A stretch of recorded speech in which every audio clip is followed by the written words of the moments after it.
মৰমৰ ছাত্ৰ ছাত্ৰীসকল, আজি আমি অসম জাতীয় বিদ্যালয়ৰ ৩য় শ্ৰেণীৰ নতুন গণিতৰ অনুশীলনী ৪ৰ কৰ ৬ নম্বৰ, ৭ নম্বৰ, ৮ নম্বৰ আৰু ৯ নম্বৰ অংককেইটা আলোচনা কৰিম।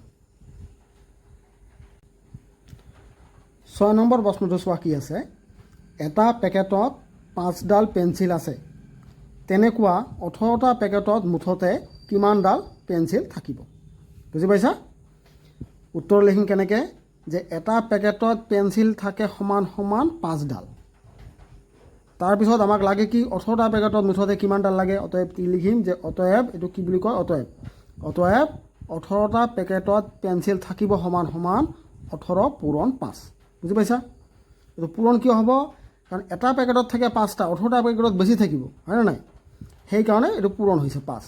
এতিয়া তুমি পূৰণ কৰি চোৱা, ইয়াত কি হ'ব। ১৮ৰ লগত ৫ পূৰণ কৰা, কিমান হ'ব? ৫ ৮ গুণ ৪০ৰ ০ হাতৰ ৪, ৫ ১ গুণ ৫, ৫ ৪ ৯। বুজি পাইছা?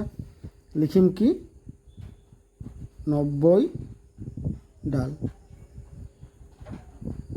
এইটোৱে তোমালোকৰ উত্তৰ। বুজি পাইছা? এবাৰ চোৱা ৭ নম্বৰ কি আছে। এখন কিতাপত ১০৮ পৃষ্ঠা। তেনেকুৱা ৪৫খন কিতাপত মুঠ পৃষ্ঠা কিমান? আগৰ দৰে আমি লিখিম উত্তৰত, এখন কিতাপত পৃষ্ঠা সমান সমান ১০৮। ১০৮খন পৃষ্ঠা আছে, হয়নে নাই? আমাক লাগে কি ৪৫খন কিতাপত। এখন কিতাপত আছে ১০৮, তেনেহ'লে ৪৫খন কিতাপত ইয়াতকৈ বেছি থাকিব, তাৰমানে পূৰণ হ'ব। অতএব লিখিম, অতএব ৪৫খন কিতাপত পৃষ্ঠা সমান সমান ১০৮ পূৰণ ৪৫। ইয়াত চোৱা, ১০৮ৰ লগত ৪৫ পূৰণ কৰি দিয়া। ১০৮ তলত দিবা ৪৫। ৪৫ পূৰণ কৰিলে কি হ'ব, পূৰণ কৰি দিয়া। ৫ ৮ গুণ ৪০ৰ ০ হাতৰ ৪, ৫ ০ গুণ ০, ০ৰ লগত ৪ যোগ কৰিলে ৪, ৫ ১ গুণ ৫। ইয়াত এনেকৈ দিছোঁ আমি, তুমি নিদিলেও হয়, এনেকৈ এৰি দিবা। ৪ ৮ গুণ ৩২, ৩২ৰ ২ হাতৰ ৩, ৪ ০ ০, ৪ ০ গুণ ০, ০ৰ লগত ৩ যোগ কৰিলে ৩, তাৰপিছত ৪ ১ গুণ ৪,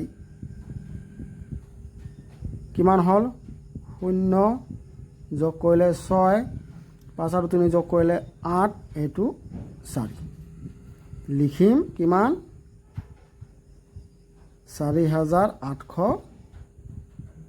ইয়াত এটা আমি কি দিম, কমা, হাজাৰ বুজাবলৈ কমা দি দিম। ৪,৮৬০খন। বুজি পাইছা? তুমি এইটো ছাইডত এনেকৈ ৰাখি দিবা। হ'ল? এবাৰ চোৱা ৮ নম্বৰ প্ৰশ্নত কি আছে। এটা চলাৰ দাম ২৮৫ টকা। তেনেকুৱা ১২টা চলাৰ মুঠ দাম কিমান হ'ব? আমি উত্তৰত কি লিখিম, এটা চলাৰ দাম সমান সমান ২৮৫ টকা। অতএব ১২টা চলাৰ দাম কি হ'ব, বেছি হ'ব। সেইকাৰণে কি হ'ব, পূৰণ। ২৮৫ পূৰণ ১২, কাৰণ ১২টা চলা ১২। এতিয়া তুমি ছাইডত কৰি লোৱা পূৰণটো। ২৮৫, ইয়াৰ লগত কিমান পূৰণ কৰিম, ১২। কি হ'ব, ৫ ২ গুণ ১০ৰ ০ হাতৰ ১, ২ দি ৮ কৰিলে ৮ ২ গুণ ১৬, ১৭ৰ ৭ হাতৰ ১, ২ ২ গুণ ৪ হাতৰ ১ ৫। হ'ল? ১ দি কৰিলে কি হ'ব, ৫ ১ গুণ ৫, ৮ ২, হয়নে নাই? ০ ৭ ৫ কিমান যোগ কৰিলে, ১২ৰ ২ হাতৰ ১, ৮ আৰু ৫ যোগ কৰিলে কিমান হয়? যোগ কৰা তোমালোকে। ৮ আৰু ৫ ১৩, ১৩ আৰু হাতৰ ১ ১৪, ১৪ৰ ৪ হাতৰ ১, ২ আৰু হাতৰ ১ ৩। কি হ'ব, ৩,৪২০ টকা। বুজি পাইছা? চোৱা ৯ নম্বৰটো। ৯ নম্বৰ প্ৰশ্নত কি আছে। আলুৰ এটা বস্তাৰ দাম ৮২০ টকা। ২০টা বস্তাৰ দাম কিমান? আগৰ দৰে আমি লিখিম, এটা বস্তাৰ দাম সমান সমান ৮২০ টকা। অতএব ২০টা বস্তাৰ দাম কি হ'ব, ৮২০ পূৰণ ২০, হয়নে নাই? কাৰণ ২০টা বস্তাত বেছি হ'ব। এইখিনি পূৰণ কৰি লোৱা। ৮২০ 20 পূৰণ কৰিলে কি হ'ব 0 দি পূৰণ কৰিলে হয়নে নাই 0 দি পূৰণ কৰিলে চব 0 2 দি পূৰণ কৰিলে 0 2 2 গুণ 4 8 2 গুণ 16